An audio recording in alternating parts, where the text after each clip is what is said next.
Johan Rouinsard, j'ai 40 ans, je suis arbitre professionnel depuis maintenant 5 ans, donc j'évolue en Ligue 2 au centre et 4e arbitre en Ligue 1. Je suis nantais d'origine, je reviens dans ma ligue après 20 ans d'exil, on va dire, sur Paris.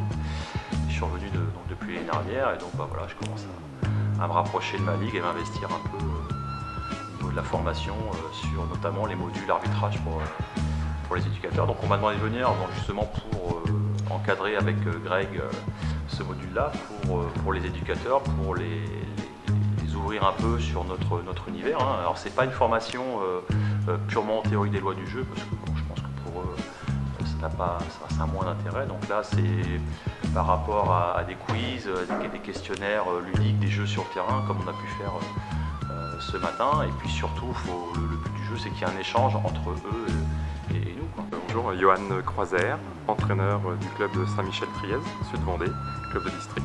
Alors je prépare le BEF, le brevet d'entraîneur fédéral, et aujourd'hui je suis au module arbitrage, puisque le module arbitrage fait partie d'un module obligatoire pour passer le BEF. On apprend toujours, on apprend toujours, surtout l'approche au niveau des arbitres, ça nous aide aussi.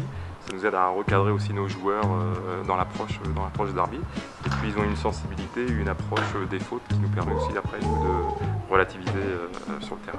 Okay, Caroune Riyad, 30 ans, éducateur futsal à Ouest Nantes Futsal.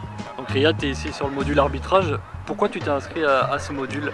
Je me suis inscrit pour pouvoir valider mon BMF dans un premier temps et puis aussi connaître les petites subtilités de l'arbitrage qu'on ne connaît pas obligatoirement et qui peut nous aider aussi en tant qu'éducateur à connaître les petites règles qu'on ne connaît pas. Justement, l'idée c'est de ça, tu y allais sans idée précise et finalement tu trouves que ça a été quelque chose d'enrichissant? C'est exactement ça. Voilà. Après, le fait d'avoir deux arbitres de haut niveau qui quand même nous ont appris certaines choses et même nous ont raconté un peu leur expérience du haut niveau, c'est vraiment très enrichissant. Et honnêtement, oui, comme tu disais au départ, j'étais parti sur le fait juste de venir pour pouvoir valider mon diplôme derrière.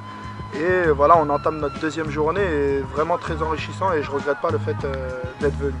Moi je m'appelle Rodolphe Guilbault, je suis au FC Chaland depuis cette saison.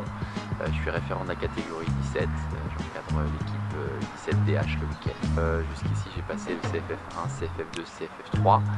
Donc là je suis en cours de valider mon BMF, c'est pour ça que je suis ici aujourd'hui. Et 2 jours de stage qui va se terminer tout à l'heure, est-ce que tu y allais un peu à reculons ou non? Toi tu étais curieux et qu'est-ce que tu en retiens de ce stage?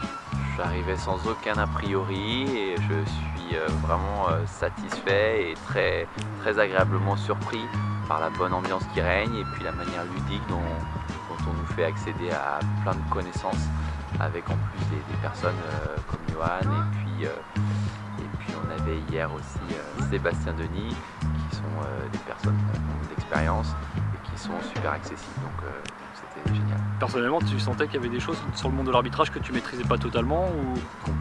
Complètement, j'ai appris pas mal de choses qui semblent essentielles et auxquelles on ne prend pas le temps de s'intéresser dans notre quotidien de technicien.